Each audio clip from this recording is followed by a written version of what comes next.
I just feel like we need to stay focused on our fight here because there's a full-scale war going on against the truth. They lost control of the narrative. They don't give a shit about fake news. It's never been about fake news. This war that is being waged against, and it's not just the truth they're trying to shut down and independent journalism on Google, YouTube, and Facebook, but also they're even going after your protected rights of free speech and your right to protest. And it's all happening right now in this country. As I said, Google, Facebook, and YouTube have become very vocal about their war against what they call fake news. And like I said, but if you look at what sites they're shutting down or stopping traffic to, you find that it becomes clear it has nothing to do with fake news and everything to do with controlling the narrative, which I think was what scared them. They lost control of that. It's not about eliminating fake news. It's about trying to silence the truth, is what I think is this agenda of this war against fake news. And a great example of this would be how the Senate Intelligence Committee is proposing a provision to declare WikiLeaks to be a non-state hostile intelligence service. It passed committee with a 14-1 vote, and the bill states that it is the sense of Congress that WikiLeaks and the senior leadership of WikiLeaks resemble a non-state hostile intelligence service, often abetted by state actors, and should be treated as such by service or by the United States. Julian Assange tweeted out in response that it was absurd to brand a media organization in such a way. I might need a little water. I think my tongue is tripping over my tooth. All right. He said how absurd it was to treat a media organization in such a way, saying that it is the equivalent of suggesting that the CIA is a media organization, adding that publishers publish what they obtain, intelligence agencies do not. Classifying WikiLeaks as a hostile intelligence service would mean that WikiLeaks would not be afforded protections under the First Amendment of the Constitution and could be gone after as an intelligence agency and not a media outlet. This is a very dangerous and scary proposition that we need to keep a really close eye on, because if you can't when you can't tell the truth, what do you have?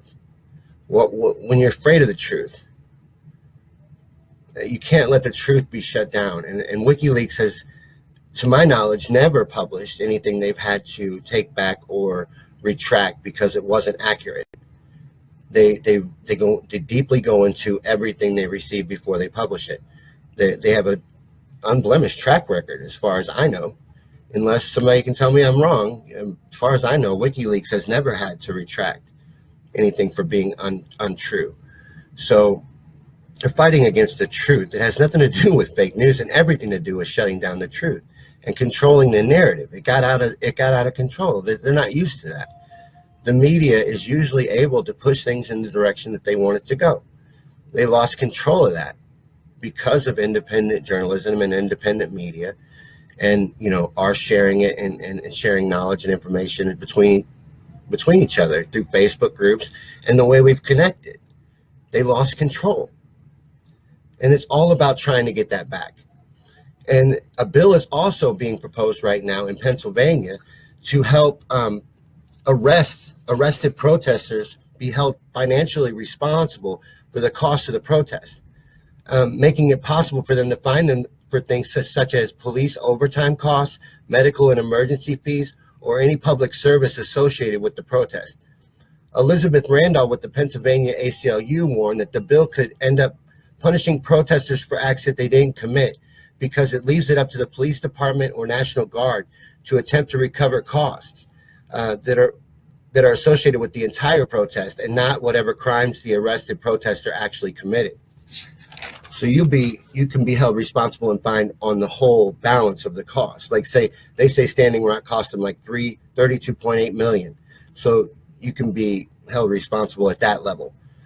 She also warned that the legislation singles out protesters, saying that public protests are very strictly prohibited in constitutional law, adding that while we're sensitive to the costs and added strain that to first responders that protests can cause, you can't allow these costs to be borne on the back of people protesting and exercising their First Amendment right to free speech and assembly.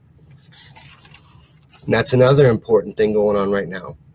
They're trying to attack all this thing. Like I noticed that a state, I think it's Illinois, passed, I hope it's Illinois, it might be Indiana, it starts with an I think it's Illinois, passed a thing saying that Nazi organizing and protest are considered now terrorists. And while that sounds great, as a writer and performer and someone that believes in free speech and a journalist as well, and worries about free speech and the First Amendment being chipped away at, I worry when we give up or sacrifice rights in whatever interest, whether it's because it's what's easiest or it's because of what's convenient or it's nice to not have to see Nazis. That ideology is dying out. I think it's really in its death throes right now, and that's what you're seeing is them rebelling against the dying out of that ideology. To gather up 500 guys, they had to pull them all from nationwide, for that rally in Charlottesville. Those 500 guys didn't live in Charlottesville. They came from everywhere to be in that rally. So that's what they can get together. It's dying out. So I think chipping away at our freedoms and our rights in order to squash something that's already dying doesn't need to happen. And then I also worry about giving up any rights. And you start right now, it's okay because they're going to get after somebody bad. Now, I don't like having to say it, but what about when they want to say that Antifa is a terrorist organization? You see what I mean? You can use it both ways. Whatever you're pushing for can also be used against you.